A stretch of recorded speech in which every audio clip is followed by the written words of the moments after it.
So it's wonderful to meet you. Thank you so much for taking a minute out today. Thank you. So, before we get into jazz, spirituality, and your work, I want to know 5 years ago, one of the things that totally rocked our foundation was this pandemic. Living through it, how much of living through that has reverberated into your life in 2025? Mm. The number one thing that comes to mind is it reflects back to me the need for connection. Yeah, It's so deep, and where our world is going, I think it was really teaching us that life is so much about connection, and yet we keep moving further away from it with modern technology. With our phones and everything, we think we're connected, but we're not. It's this. I was in the airport, Sunday, and you know how it is. 75% of the people are just on their phones. And even on the plane, when I went to the restroom and I'm walking down, and people are just people aren't talking. no, They're not, they're doing crossword puzzles and just they're busy being distracted, where connection is what it's all about. So people were suffering. My business boomed yeah. during the pandemic because I do all my healing and empowerment work online. But yeah, so it's so much about that, and I could go on and on, but that's what I still see today Yeah. is that we haven't learned our lessons from the pandemic. hmm Yeah, you're totally right. And that hits the nail on the head. We did understand as connected in quotes as we were, we need that human connection. Like you had mentioned with jazz up front. I remember every time I would go to a show and get passes and cover it, I would always take a deep breath in, and I still do that now and realize that there's going to be this actual human transference of sound waves that are going to dissipate, but they're going to totally move us, and we're going to be in this energetic, synergistic soup of fun for a while. And there's something magical about that. No one has their phones, no one has anything but themselves, and this music that's going to move your soul. It's actually quite magical. So let me ask you this. If I was to put you in front of a bunch of 12-year-olds at career day and one of the kids wanted to know exactly what you do for a living every day, how would you answer that child? To 12-year-olds, I help people clear the blocks and move beyond them into who they truly are and why they're here. So, what did you want to be at 12 years old? A teacher. And here we are. I'm a teacher. That's it. How did this happen? Take me back to your childhood. What were the foundational elements of being a teacher, of being spiritual, of all of these elements? How did they get harvested and evolve into who you are today? It was from early on. I really, I was raised Catholic, and I really wanted to know God, and I wanted to understand the world better. I was so inquisitive about the sky and the world and what humans are all about and how people feel inside, and nobody could answer my questions. Nobody could. I couldn't fully relate. And connection was not a big thing in my family. There was a lot of people, there were five of us kids, but real connection didn't exist Yeah. as I really know it. And so, and then at the age of 12, I was just starting to have relationship problems with friends. I was starting to have that. And I didn't get it. I didn't get what life was about, what the world was about, and felt really lost and Yeah. disconnected and dissatisfied with that. And Yeah. I had stopped going to church years before that. My family stopped going. And and I remember, I think I was 12, maybe 13, and I was just like, I want to go back to church. I want to go. And I had a friend that went to church. She had to go to church every week, and she was allowed to go Tuesday nights to Tuesday night mass. And so I would go with her. Her family said, we're going Sunday, but if you, because she was getting older. And so, but I never found my answers in church. Yeah. Never found those answers. And eventually, through my teens, turned to alcohol and partying and, all Yeah. that sort of. But here I am does that answer your Yeah, question? it absolutely does. And it's interesting. I want to make that bridge. We were talking about jazz and spirituality, and I'm going to make that bridge by kind of weaving together this. I remember the morning, I don't know why, probably because I was a big fan of Kurt Vonnegut, but I remember the morning after he died, I was listening to a radio that was on top of my refrigerator. It was NPR, and I think they said Kurt Vonnegut was famously known as being an atheist his whole life, but if he was ever to believe that there was a God, it would be because there was music. And I ask you this as a jazz fan, what was your gateway album and what was the first live show you saw that absolutely blew you away? I don't remember the first live Okay. show. All right. My I remember the show. I remember the show, but I don't remember who was playing. And I am not when it comes to movies, I don't remember actors, Sure. actresses. I don't remember band names very well, all that sort of thing. Sure. But my gateway to the depth of jazz came through going to jam sessions. Okay. And I dated this guy who is really into jazz, and he was a film producer, but he had a lot of jazz musician friends. And I would get to go to jam sessions, and then I had another friend that would just get together, and they would jam and all this jazz. And it was honestly like falling in love with everybody. Yeah. It was like really like just like, oh my gosh. Yeah. And I remember that I noticed when I would close my eyes, I would go into an altered state. Yeah.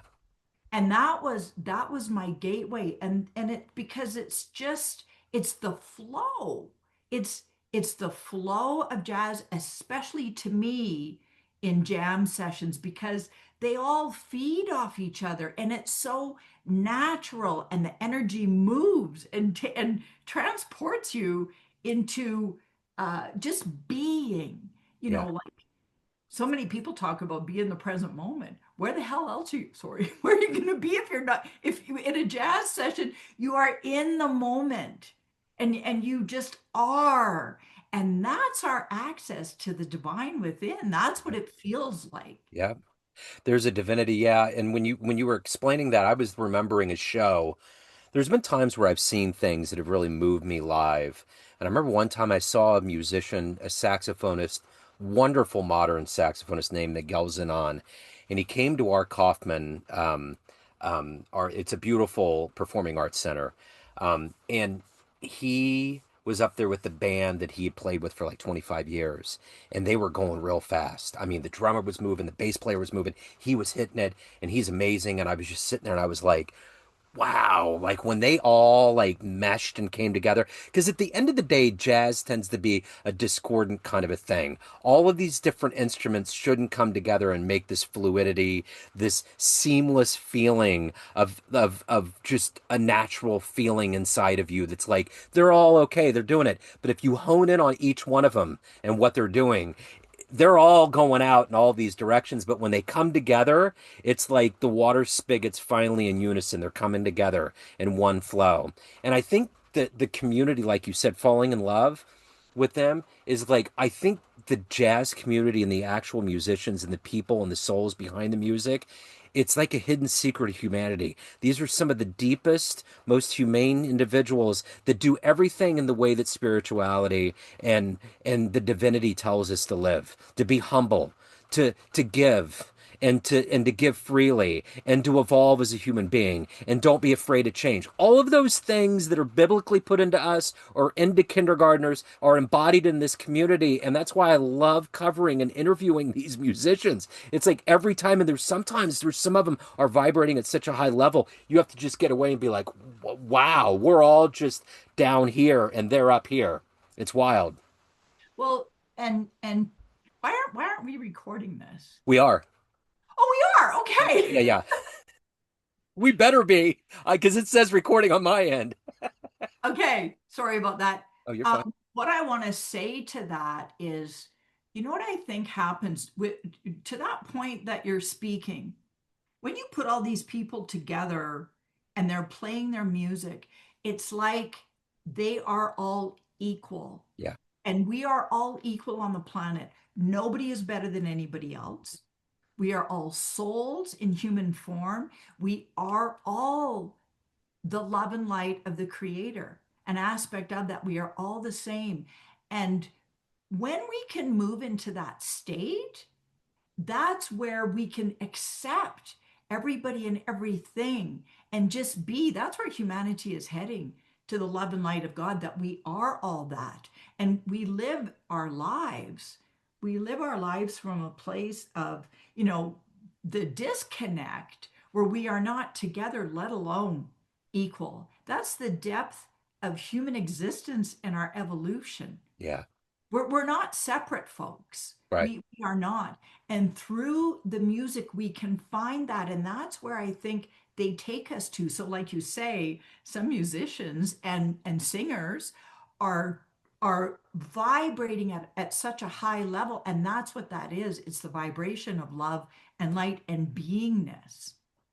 So, who's been a hero for you? Who's been an inspirational force for you to find your way and who you are in this life? Uh,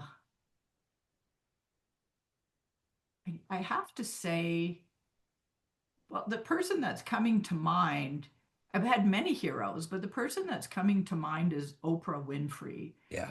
I remember, decades ago, I mean, when did that woman first get on television? And there were a lot of people had a lot of judgments about her. And and I didn't think that highly of her. And it wasn't until, you know, I don't know, 10 years into her show, it was quite a while later, I started to love how she would talk about things that nobody would talk about. So she was a real leader in that day. And, my first book was about the throat chakra. And it's all about the throat chakra is so much about speaking your truth, expressing who you truly are, feeling seen and heard, but also expressing why you're here. And that woman, without saying it, knows why she's here. She Yeah. knew back then. And it was really through learning about her history that I was just so inspired. I mean, that woman went through adversity, such adversity. Her mother didn't, beat her. She really, really suffered. Her grandmother kind of raised her. Then she was with her father, who she thinks was her father. It was sort of like there was a possibility of two different fathers, and what happened to her and for her through the church. And and I just thought, if that woman can do it, so can I. Yeah. If Yeah. she can do it, and finding her way, and even getting on the movie, The Color Purple, even getting that gig was, to me, just so inspirational. And she's still going strong today, and everybody, she's well loved. Whereas when she was first, even when, at first she was like, I want to do this. And she was like, no, people told her, no, you're a black woman. You're never going to get on TV to be doing this, especially as a host. And she changed the world. She certainly did. And I think at the time she came in, there was a lot of that shock stuff. Donahue was getting into shocking realms, Sally Jesse Raphael, all of those people were doing this kind of cesspool production of things and really exposing the ills of humanity for money. And it was very evident. And I think when she came in, we were just expecting the same thing, but no one knew the force that Oprah was as a human. And then it was, once the beauty of Oprah Winfrey is that she has allowed, like Barack Obama, for us to just get rid of all of these things that we see in color and nationality and all of these things that hold us back. They are the place that has no fences. And they have allowed us to be children again. And they've allowed us to let that wonder mingle the way it should all the time. And that's the beauty of them. Absolutely, absolutely. Um and she, even with her, she's interviewed a lot of authors, Hmm. and really brought a lot of great people into the limelight through her show. Yes, And that effect has rippled out and helped us in so many ways. certainly. So just featuring featuring all these authors. I think of Gary Zukop would have never made it. Yeah. Well, maybe he would have, who am I to say? But if it's those people that got that one interview with her that it just took off, and she could speak to their writing from such a deep place. And with Oprah, I do a lot of chakra readings on people so I can actually see their energy, and I can see where people's blocks are, and I can see where the energy is flowing well. And it becomes evident to me in a chakra reading, it seems like these days I mostly only get old souls, and I don't get the new souls, the newbies. And it's because it's the old souls that sign up for the most adversity. Yeah. So Oprah is one very old soul, Yeah. and she signed up for that horrible childhood Yeah. that she went through. And we all signed up for our childhoods. We all went into agreement. We choose our parents. The parents don't choose us as a soul, but we're like, yeah, I'm up for that. And then we forget all that when we're born or at some point in our childhood, but everything serves us. And it's like Oprah, she's such a leader and such an inspiration, and moving beyond what we're dealt, Yeah. moving beyond that and rising to such higher levels, and inspiring others to do the same. Yeah. On our spiritual journey of figuring things out, obviously people want to know when the beginning is, that big bang moment, and just these unexplained things that we literally can't see in our empirical brains. But my question to you is this. In your belief of a higher being, of a deity, of a god, what do they look like? What comes into your mind when you think of your creator, the creator? What do they look like? Do they have a physical form? Are they light? Are they like blinding? What is it for you? Yeah, it's energy, definitely light, and the vibration of love. We think of love only as an emotion, whereas it's actually a vibration, and we can vibrate in that. When I was 15 years old and I went to Catholic school, I had a nun for religion class, and she asked us to draw a picture of God. So most of the students drew the man up in the throne in heaven, and I could feel that it was more a feeling inside, and I was like, how do I get this on paper? And I started scribbling, and I'll never forget what I drew. And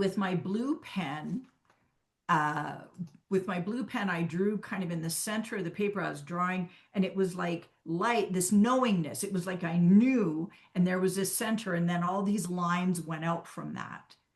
All these lines went out, and it was a feeling. And I remember her coming along and seeing my paper, and she grabs it and holds it up for the class. Cheryl, can you tell us what about your picture?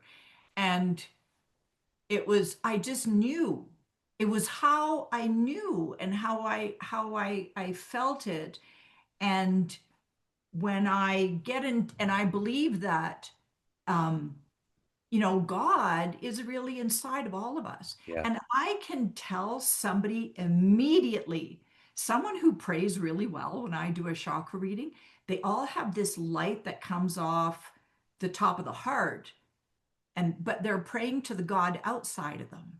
Yeah. And so I always say to those people, you want to change your life? Pray to the God inside your heart. Yeah. And that's where you can go, and it's at the center of your being. It's sort of like it really, the center of ourselves and our godliness, our divinity, is really, to me, experienced in the heart chakra and the solar plexus. And it is light, and it just radiates out from there, and it radiates up, it radiates down in all directions. And so I always remember that picture that I drew when I was 15. It's so abstract, it's more a feeling. And when you start to get in touch with that inside you and feel that connection, your life can't help but change, because the light shines on the darkness. So you may be presented with challenges, the things you need to move beyond, but they all serve you. And in aura sense, lighter shades of blue are really positive, correct? Uh, Is blue a positive? I just work with light. I don't work with colors so Okay. much. When I see the chakras, sometimes I'll see light blue. When I see the chakras, I just see light. Okay. It's like light is light. Yes, Right. there's blue shades and yes, there's gold shades and there's white and I see those variations. But I don't see light is always positive, whether it's yellow light, blue light, white light, whatever that is. Gotcha. I guess I was just thinking, I remember years ago, one of my first jobs that I had when I got out of school and I was trying to figure out my way, I was working for a home health and hospice consulting company. And I went to Southern California, which is a place I always wanted to go to. And I went on a business trip. And I went with an old hippie that was she was in charge of the hospice division. Her name was Kate. And I remember we went to the ocean. And I remember just being out there and she was like, your aura on that ocean was unreal, and she was talking about blues. And I remember looking into it and seeing what the blues felt like, but she was like, you were the purest version because there was that connection to the ocean and just feeling just kind of this mantra of everything feeling right. And that's why I was saying, and it's interesting asking you that question and having God be the embodiment of that blue. That's kind of where my brain was going, which obviously it's the divinity, it's the creator, it should be the best color. So that's why I was thinking. Oh yeah, no, that's different to me when it's in your aura. So your aura is always sort of reflecting where you're at in the moment, Yeah, presently. It's not to me as much more permanent or right. so the chakras are actually hubs of energy that hold so much information. So it's a little bit different. Yeah, And the aura will shift and change. And I mean there's a certain amount of the chakras do radiate into we are all energetic and it's very complex. There's like thousands of energy pathways, yeah, but it's the colors in the auras definitely represent different things. So yeah, having that, it's a light blue in there that you could move into. And the ocean, all the love is in the water. yeah, All the love is in the water. And so you move, it sounds like you're really connected with that and you allow that energy yeah. to flow through you to It be. felt right for sure. So let me ask you this. Of everything that you've done in your life, and more importantly, evolved to at this point, what are you ultimately the proudest of? What do I ultimately, What are you ultimately the proudest of? I still didn't hear what you said. Ultimately the proudest of. Oh, I'm doing the work that I do. I'm so Yeah. freaking proud of it Yeah. because, and I'll tell you why. I never thought I'd be doing what I'm doing. Yeah. Never ever. And I had so many people say to me, decades ago, you're you should teach what you do. You really are a healer. You're a spiritual teacher. I mean a lot. And I would always say, no way. I don't want to work with people. I have enough trouble managing myself and doing my healing for myself.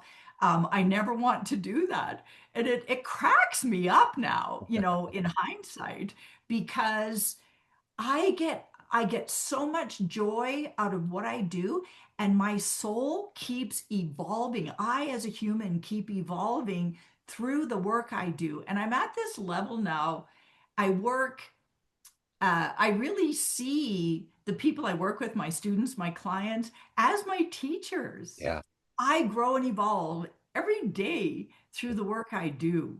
It's like there's this real shift, and I only work with people who've done a lot of work and they're really serious about change. They're desperate for change and they are so open and it's like, let's go. Yeah. Let's go and do this and see what happens. It's an adventure. Yep. I'm a very adventurous person. I've really traveled the world and I've done a lot of kind of wild and crazy things, but it's an adventure. Let's Yeah. see where this gets us. Speaking of adventure, what's been one of the most unexpectedly magical places you've traveled to in your life? Uh, so many. I have to say, South America. Yeah. South America, I spent 8 months in South America when I was 47 and 48. And it was I traveled for 20 months. I sold my spiritual interior design business and did that. And I came back from South America just a different person. It's the people are so connected. Yes, they have their issues, they have their problems, but live such simple lives. And it's that simplicity and the connection. And of course, the newness, but that was just so transformative for me, so transformative. And even I always had a gluten intolerance. I had a gluten intolerance long before it was a thing. Yeah. But in South America, they don't modify their wheat. Yeah. They haven't done anything to it. And I remember being on a bus in Argentina, and it was a glamour bus, and they're handing out these cookies. I mean, you could sleep. It was like an apartment on the bus. You got to sleep and the bed would go out flat. And my gut said, eat the cookie. I'm like, oh, I can't eat wheat. I just get so sick. And I kept getting, eat the cookie. I ate the cookie and I waited a couple days and nothing happened. So I was able to eat wheat. Yeah. And then as soon as I went back to Canada, I couldn't, um, I got sick again. But I think the purity, yes, they have their problems, but there's a real purity in their nature. And none of them could understand why I was single and that I was divorced. It's like, no, we're meant to be connected, to be together. Yeah. They were very much that way. And I would say the most connected people I felt were in India. Yeah. You travel on the buses in India, or not the buses, the trains, it's rude to not talk to the people sitting around you. So they all talk. And in the villages, they're very connected. Large cities everywhere in the world, they're all kind of the same. People are not as connected. But South America was just so magical for Wow. me. That's 8 months in amazing. that place, I would go back in a heartbeat. Yeah. Yeah, I love the Indian culture. I feel like there's a past life where I've been connected. I've always had really good connections with the Indian people, and I just feel good. It makes me feel comfortable. I love the way the Hindu thought works. Just the whole thing, it just makes sense to me. There's a lot of comfort in it. So let me ask you this. At the end of the day, everyone has a perception of you. Family, friends, clients, colleagues, everyone that knows you, but you run the show. What's your perception of you? Who do you think you are? Um, my first thing that I want to say is that I'm always doing my best. We all are. And I'm a woman who discovers every day in a new way why I'm here and what life is all about. And I'm forever learning and growing. And that's so important to me. It is so important to continue on my journey and continue to grow and evolve so that I can help others do the same. And it's not so much what I say, it's the level I'm vibrating at. It's the level we're all vibrating at. Yeah. So, a part of the tapestry of your wonderful rocks back there are your books. If anyone wants to pick up a copy, they want to reach out, they have questions, they want to hire you, any of the good business, where do they go? They can go the books, Amazon.com. You can just enter my name, Cheryl Stelte. But my website is starofdivinelight.com. And that's a great place to go to learn more about what I do, my programs, if you're interested in a chakra reading, or if you just want to talk to me. You can sign up for an insight session. I love to be able to help. And it's in any way that I can. It's wonderful. Cheryl, this has been absolutely illuminating. Thank you for your story. Thank you for your time. Best of luck. I appreciate it. Thank you, Joe. It's truly been an honor. It's been wonderful. Thank you so much. Hello, friends. Joe Dimino here. I just wanted to let you know that after 30 years or so, I have finally released my first book of poetry through the mighty Spartan Press here in Kansas City, Missouri.